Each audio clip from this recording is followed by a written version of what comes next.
میرے اور آپ کے آقا غیب کا نبی صلی اللہ علیہ وسلم فرماتے ہیں انسان کی قبر کی رات کتنی بھیانک ہوتی ہے۔ پہلے تو قبر کا دن بھی دیکھیں، قبر کا دن بھی اندھیرے میں ڈوبا ہوتا ہے۔ جب قبر کا دن بھی اندھیرے میں ڈوبا ہو تو قبر کی رات کتنی بھیانک ہوگی۔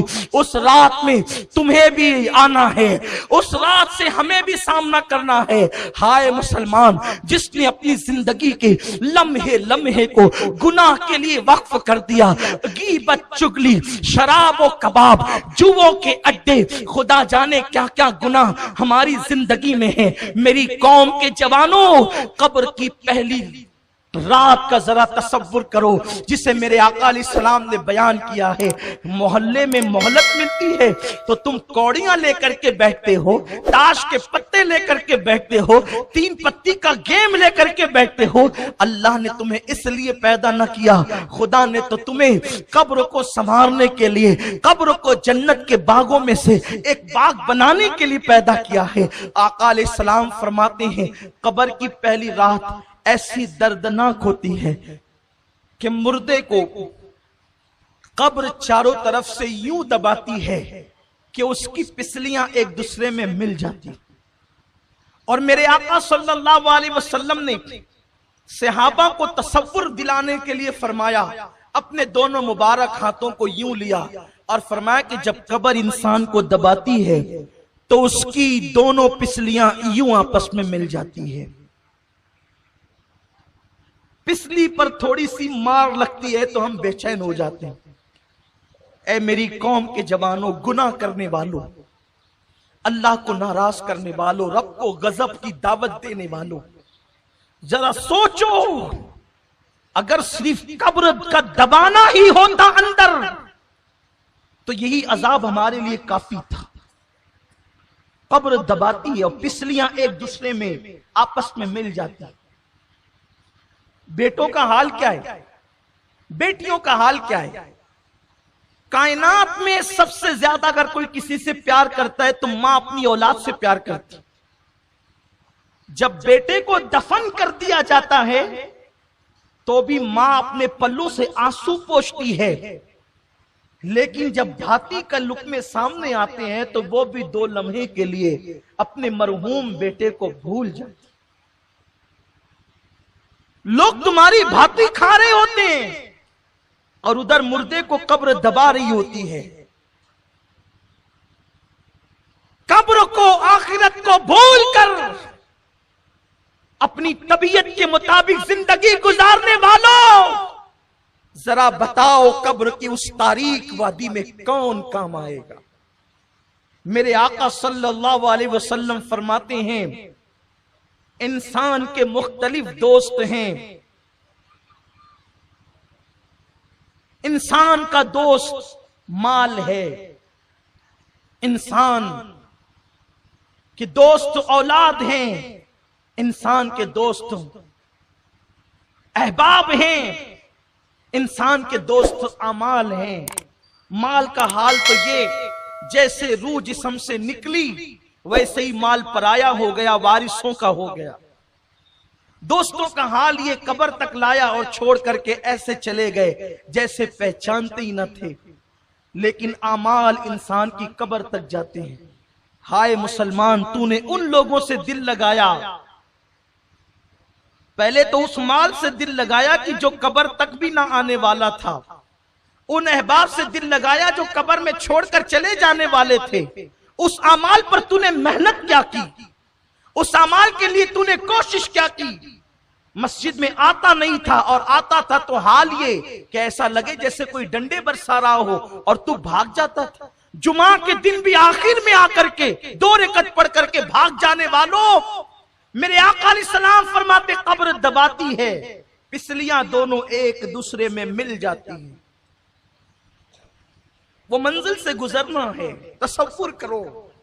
میرے آقا فرماتے قبر میں اندھیرا اتنا ہوتا ہے پہلی رات میں کہ سفید کفن ہونے کے باوجود انسان کو اپنے ایک ہاتھ کو دوسرا ہاتھ سجھائی نہیں دیتا، انسان کو اپنا وجود نظر نہیں آتا، اور نیچے مٹی، اوپر مٹی، دائیں مٹی، بائیں مٹی، آگے مٹی، پیچھے مٹی، مٹی ہی مٹی۔ اور اس کے بعد پھر اس پر عذاب قبر یوں مسلط کیا جاتا ہے. یہ کسی لیڈر کا قول نہیں کہ مسکرا کر کے بھلا دو، یہ کسی مولوی کا کہنا نہیں کہ شک کر سکو، یہ اس رسول کا فرمان ہے جو زمین پہ بیٹھ کر عرش پر نظر رکھتا ہے. یہ اس رسول ہاشمی کا فرمان ہے جس کی نگاہ سے خدا کی ذات نہ چھپی، اس کی نگاہ سے قبر کی بات کیا چھپ سکتی ہے. وہ عالم ما کان و ما یکون رسول جسے اللہ نے معلم کائنات، معلم انسانیت بنا کر کے مبعوث فرمایا، اس رسول کا فرمان ہے کہ ابھی قبر کی تاریکی چھٹتی بھی نہیں ہے کہ انسان پر عذاب قبر یوں مسلط ہوتا ہے کہ انسان جن جن چیزوں سے دنیا میں ڈرتا تھا وہ ساری چیزیں اس کی قبر میں بھیجی جاتی ہے جو اس کو ڈرا کر کے دہشت زدہ اور وحشت زدہ کرتی ہے. مثال کے طور پر دنیا میں کتے سے ڈرتا تھا تو کتے قبر میں آ کر اس کو ڈراتے ہیں، چپکلی سے ڈرتا تھا تو چپکلیاں ڈراتی ہے، چوہے سے ڈرتا تھا تو چوہوں کو بھیجا جاتا ہے اور وہ اس کو ڈراتے. سوچو گلی کے کونے پر کھڑے ہیں اور کتا آ جائے تو ہم دور بھاگتے ہیں. قبر کے اندر جب اس طریقے سے کتوں کو، چوہوں کو، چپکلیوں کو، سانپوں بچھوؤں کو جب مسلط کیا جائے گا تو اس 2 گز زمین میں جہاں پر کروٹ بدلنے کے لیے جگہ نہیں ہے وہاں سے کہاں بھاگو گے؟ چیخو گے آواز کہاں تک پہنچے گی؟ چلاؤ گے آواز کہاں تک جائے گی؟ مسلمان تو کتنا نادان ہے، تجھے اللہ نے محمد الرسول اللہ جیسا نبی عطا کیا، تجھے اللہ نے قرآن مقدس جیسی کتاب عطا کی، تجھے اللہ نے اللہ اکبر ہدایت یافتہ بندوں کا دامن عطا کیا اولیاء کرام کا، لیکن تو نے دنیا دنیا دنیا اور دنیا کی موج مستی میں اپنا وقت ایسے گزار دیا کہ تو نے آخرت کی کوئی فکر نہ کی، قبر کی کوئی پرواہ نہ کی. ہاں اگر تجھے وقت ملتا تو تو گناہوں میں ڈوب جاتا. تو نے آخرت کے لیے کیا کیا؟ تو نے قبر کے لیے کیا کیا؟ اللہ کے پیارے حبیب غیب دا نبی صلی اللہ علیہ وسلم فرماتے ہیں مردہ اسی سے ہراساں ہوتا ہے، پریشان ہوتا ہے کہ اس کے پیر کی طرف سے عذاب آتا ہے، اس کے سر کی طرف سے عذاب آتا ہے، اس کے کانوں کی طرف سے عذاب آتا ہے، اس کے ہاتھوں کی طرف سے عذاب آتا ہے اور چو طرف سے عذاب آ کر کے اس کو اپنی لپیٹ میں لے لیتا ہے. اللہ کے پیارے حبیب غیب دا نبی صلی اللہ علیہ وسلم فرماتے ہیں حال یہ ہوتا ہے کہ اگر اس نے ایک وقت کی نماز کبھی جان بوجھ کر جاگتے میں قضا کر دی تھی، چھوڑ دی تھی، تو ایک وقت کی نماز چھوڑنے کے بدلے میں اس پر 99 سانپ مسلط کیے جاتے ہیں، جس میں سے ایک ایک سانپ کی طاقت کا عالم یہ ہے کہ اگر وہ کسی پہاڑ پہ ڈنک مارے تو پہاڑ ریزہ ریزہ ہو جائے، اگر وہ دنیا میں پھنکار دے تو اس کی پھنکار کی گرمی سے دنیا کے سارے انسان مر جائیں. ایسے 99 سانپ اس مردے پہ مسلط کیے جاتے ہیں. اس کے بعد ایک فرشتہ جو آنکھ سے دیکھتا نہیں، جو کان سے سنتا نہیں، جو زبان سے بولتا نہیں، گونگا بہرا اندھا فرشتہ اس پہ مسلط کیا جاتا ہے اور نماز چھوڑنے کی وجہ سے صرف ایک گوزا جب وہ اس کے وجود پہ مارتا ہے تو وہ ایسے پس جاتا ہے جیسے چنے پہ ہتھوڑا مارنے سے چنا پس جاتا ہے. رات کے 2-2 3-3 بجے تک جگ کر کے نماز فجر ترک کرنے والوں ذرا اس چابک اور اس گوزے کا تصور کرو، سوچو اور غور کرو کہ کیا یہ نازک وجود، یہ چھوٹا سا جسم کیا اللہ کے عذاب کو برداشت کر سکے گا؟ کیا رب تبارک و تعالیٰ کے عذاب کو برداشت کر سکے گا؟ نہیں اور ہرگز نہیں. تو پھر یہ رنگریلیاں کیوں ہے؟ یہ طبیعت کے مطابق زندگی کیوں ہے؟ یہ گھروں پہ لگے ہوئے تمہارے اینٹینے، یہ اینٹینے نہیں، یہ ایریل نہیں، یہ جہنم کے سامان ہے. تمہارے گھروں کی رنگین ٹیویاں جو تمہیں ڈش لگانے پہ مجبور کرتی ہے، تمہارے بچے جو تمہیں مجبور کرتے ڈش لگانے پر، اس میں 100 سے زائد چینل پر گندی ننگی اور آوارگی کی فلمیں دیکھنے والوں، یہ صرف تمہیں نہیں بلکہ تمہاری پوری اولاد کو جہنم کا ایندھن بنانے کے لیے راہ جہنم پر لے کر کے جا رہے ہیں خدارا ذرا اپنے حال پہ رحم تو کرو. اگر یہ کہا گیا ہوتا کہ 1 سال کے بعد موت آئے گی تو شاید ہم 1 سال پہلے سدھر جاتے, 10 سال کے بعد موت آئے گی تو ہم 10 سال پہلے سدھر جاتے. لیکن موت نے تو کوئی وقت نہ دیا, کسی کو موقع نہ دیا. موت کب آئے گی, کیسے آئے گی, کس وقت آئے گی, کس حال میں آئے گی, اسے پر کوئی اطلاع کسی کو نہیں دی گئی. ٹی وی دیکھنے والوں, موبائل کو ہاتھ میں لے کر کے انٹرنیٹ پر گندے مناظر دیکھنے والوں, جس وقت تمہارے ہاتھ میں موبائل ہو اور اسی وقت اللہ نہ کرے تمہیں موت آ گئی, اس وقت جب تم گندے مناظر دیکھ رہے ہو یا فلمیں تم ننگی اور آوارگی کی دیکھ رہے ہو, اسی وقت تمہیں موت آ گئی تو تم اللہ کو کیا منہ دکھاؤ گے؟ مصطفیٰ جان رحمت صلی اللہ علیہ وسلم ارشاد فرماتے ہیں جس کو جس حالت میں موت آئے گی وہ قیامت کے دن اسی حالت میں اٹھایا جائے گا. اللہ کے حبیب صلی اللہ علیہ وسلم فرماتے ہیں بہت چھوٹی چھوٹی چیزیں جس کو لوگ سمجھتے ہیں اس پر بھی اللہ لوگوں پہ قبر میں عذاب فرمائے گا. میرے آقا علیہ السلام فرماتے ہیں کہ لوگ پیشاب کے چھینٹوں سے نہیں بچتے, اس بنیاد پر بھی اللہ ان کو عذاب قبر میں مبتلا کرے گا. اس حدیث کو پڑھنے کے بعد میں نے کتاب بند کی اور میں سوچنے لگا کہ اللہ کے حبیب صلی اللہ علیہ وسلم فرما رہے ہیں کہ اگر پیشاب کے چھینٹے پیروں پر آئیں اور لوگ پیشاب کے چھینٹوں سے نہ بچے تو بھی اللہ ان کو قبر کے عذاب میں گرفتار کرے گا. پیشاب تو اپنے پیٹ سے نکلی ہے, اب سے اپنے پیٹ سے نکلنے والی گندگی, اپنے پیٹ سے نکلنے والی غلاظت اگر ہم اس سے نہ بچیں تو اللہ عذاب قبر میں گرفتار کرے گا, عذاب قبر میں مبتلا کرے گا. اور قبر کا عذاب کیا ہے؟ کفن چھین لیا جائے گا, جسم کو قبر کے کیڑے, سانپ اور بچھو کھائیں گے, پوری قبر کے اندر آگ بھڑکا دی جائے گی. یہ عذاب قبر کی ہلکی سی جھلک ہے. میرے آقا صلی اللہ علیہ وسلم ارشاد فرماتے ہیں قبر میں جو عذاب دیا جاتا ہے جو میں جانتا ہوں اگر تمہیں بتا دوں تو تم گھروں میں رہنا چھوڑ دو اور پاگلوں کی طرح جنگلوں میں بھٹکنے لگو. حضور نے نہیں بتایا, صرف اشارہ کر دیا. اس کا مطلب یہ ہے کہ آقا جو جانتے ہیں وہ کوئی نہیں جانتا. اور یہ بھی میرے رسول کی شان کی بات ہے, حضور وہ سب کچھ جان کر بھی لوگوں کے درمیان محلے میں انسانیت کی حیثیت سے ہے. اس کا مطلب حضور کی عقل اور اپنی عقل دونوں برابر نہیں ہے. ہمیں پتا چلے تو ہم پاگل ہو جائیں. ارے لوگ بھیانک ایکسیڈنٹ دیکھ کر کے پاگل ہو جاتے ہیں, تو قبر کا عذاب سننے کے بعد جو کما کہو عذاب دیا جائے گا وہ کیسے برداشت ہو سکتا ہے؟ تو اللہ کے حبیب صلی اللہ علیہ وسلم فرماتے ہیں اگر میں تمہیں بتا دوں مکمل طور پہ کہ قبر میں کیا ہوتا ہے تو تم ایسے گھلنے لگو گے جیسے نمک پانی میں گھلنے لگتا ہے. تم اپنی جگہ پر سلامت نہیں رہ سکتے, گھل جاؤ گے تم. وہ قبر ہے جسے دردناک عذاب کے حوالے سے اللہ کے حبیب علیہ الصلوۃ والتسلیم نے بیان فرمایا ہے.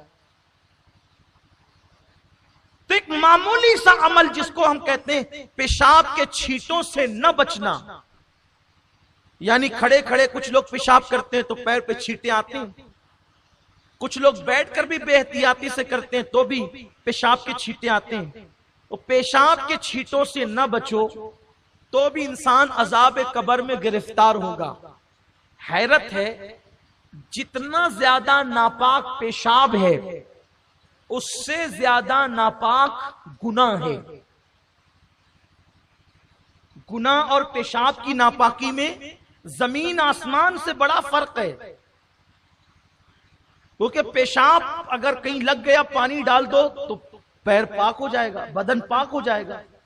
لیکن اگر گناہ کا دھبا لگ گیا تو 7 سمندر کا پانی بھی گناہ کا دھبا نہیں دھل سکتے.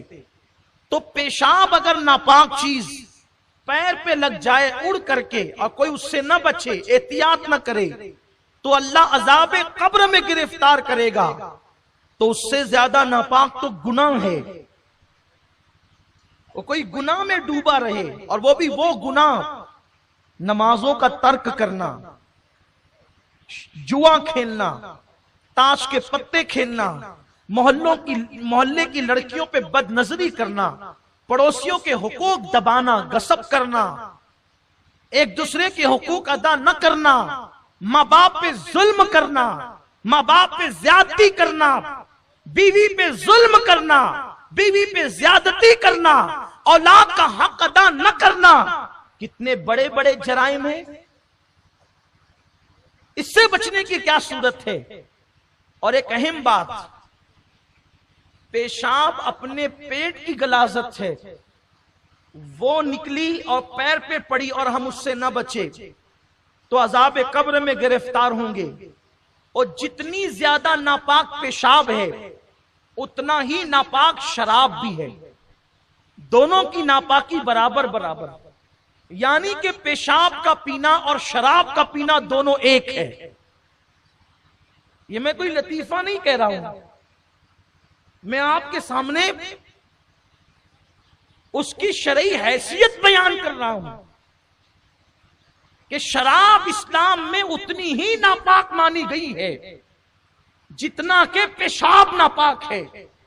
تو مجھے بتاؤ، اگر پیشاب کے چند چھینٹے بدن پہ لگ جائیں تو انسان اللہ کے عذاب میں گرفتار ہوتا ہے، تو جو لوگ پیشاب کی طرح ناپاک شراب اپنے منہ کے اندر ڈالیں اور اپنے پیٹ میں ڈالیں تو ان پر کیسا عذاب ہوگا، ان پہ عذاب کی کیفیت کیا ہوگی، ان پہ عذاب کی سختی کیا ہوگی۔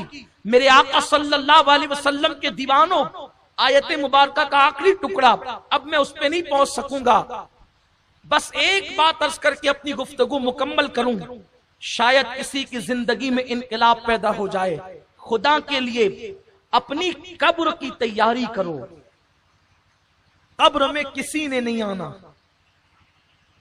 نہ کسی مولوی نے، نہ کسی خطیب نے، نہ کسی مقرر نے، نہ کسی دوست نے، نہ کسی ماں باپ نے، نہ کسی یار نے، لیکن یہ بات حق ہے جس کو ضرور کہوں گا کہ قبر میں کسی نے نہیں آنا، لیکن قبر میں مدد کے لیے آمنہ کے لال نے ضرور آنا۔ اسی لیے قبر کی تیاری کا سب سے بنیادی سبجیکٹ ہے کہ جو آنے والا ہے اس سے اپنا کانٹیکٹ بنا کے رکھو، جو آنے والا ہے اس سے کانٹیکٹ بنا کے رکھو، اس لیے کہ اگر رابطہ بنا رہے گا تو وہاں بگڑی بن جائے گی۔ قبر اندھیری ضرور ہے، قبر میں تاریکی ضرور ہے، قبر میں سانپ اور بچھو ضرور ہیں، قبر میں عذاب ضرور ہے، قبر میں آگ ضرور ہے، قبر کا دبانا ضرور ہے، قبر کا بے قرار کرنا ضرور ہے، قبر کی وحشت ضرور ہے، قبر کی دہشت ضرور ہے، سب چیزیں حق ہیں، لیکن اس کے لیے ہے جس کی قبر میں آمد مصطفیٰ نہیں ہے۔ جہاں وہ آ جائے تو پھر اندھیرا کیسا قبر میں لہرائیں گے تا حشر چشمے نور کے جلوہ فرما ہوگی جب طلعت رسول اللہ۔ اس لیے ان سے رشتہ جوڑے رکھو، ان سے رابطہ بنا کر کے رکھو۔ رابطہ کیسے بنے گا؟ نعرہ بھی لگائیں، شراب بھی پیئے تو رابطہ بنا رہے گا، نعتیں بھی پڑھیں، کیرم بھی کھیلیں، گلیوں میں بیٹھ کر کے کوڑیاں بھی کھیلیں اور خود فتوے بھی دے کہ جائز ہے، ٹھیک ہے، اب آپ کے فتوے پہ عمل ہوگا۔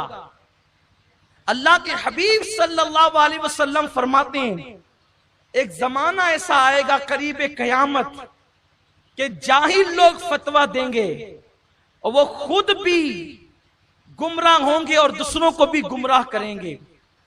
آقا علیہ السلام فرماتے ہیں ایسے لوگوں کے پاس نہ بیٹھنا، فتویٰ دینا مفتی کا کام ہے، آپ کا نہیں۔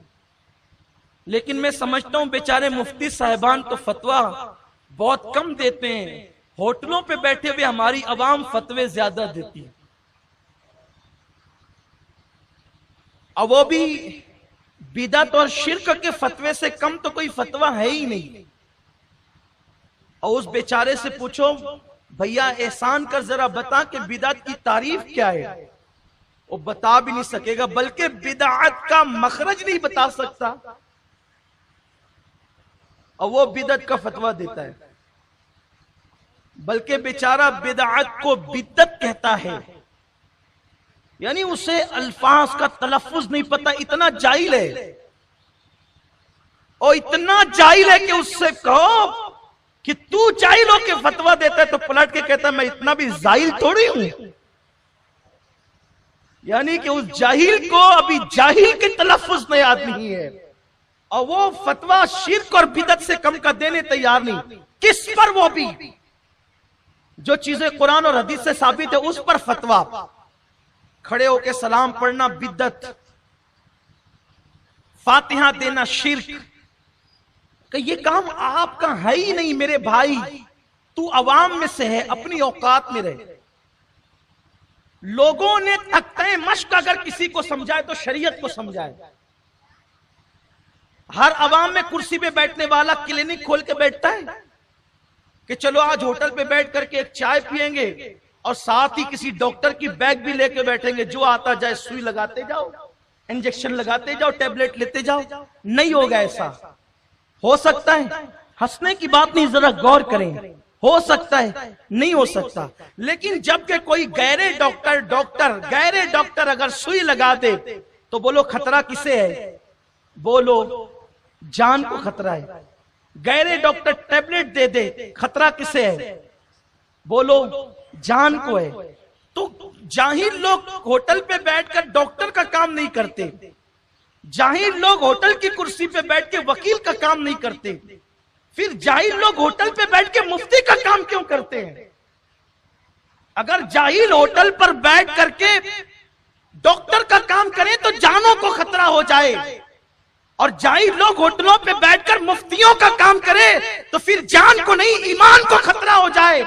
اس لیے اور سنو، مفتی کون ہے کس سے پوچھا جائے؟ ہر ایک کے نام کے ساتھ جو مفتی کا ٹائٹل ہو وہ تھوڑی مفتی ہوتا ہے، ورنہ ہم نے تو کشمیر میں ایک عورت کے ساتھ مفتی کا سرنیم پڑھ کے میں نے ایک ساتھی سے کہا یار یہ عورت کتنی خوش نصیب ہے کہ مفتی بن گئی، تو میرے ساتھیوں نے ہنس کر کے کہا سید صاحب وہ مفتی علم کے اعتبار سے نہیں ہے بلکہ اس کا سرنیم ہے۔ میں نے کہا یا اللہ، مفتی بھی سرنیم ہوتا ہے؟ تو ہر ایک کے نام کے ساتھ ٹائٹل مفتی کا لگ جائے، علامہ کا لگ جائے، مولانا کا لگ جائے، اس سے نہیں پوچھ سکتے فتویٰ۔ قرآن سے پوچھو فتویٰ کس سے پوچھ سکتے؟ تو قرآن کہتا ہے فَاسْأَلُوا أَهْلَ الذِّكْرِ إِن كُنتُمْ لَا تَعْلَمُونَ، انہی سے پوچھو جو اہل ذکر ہیں،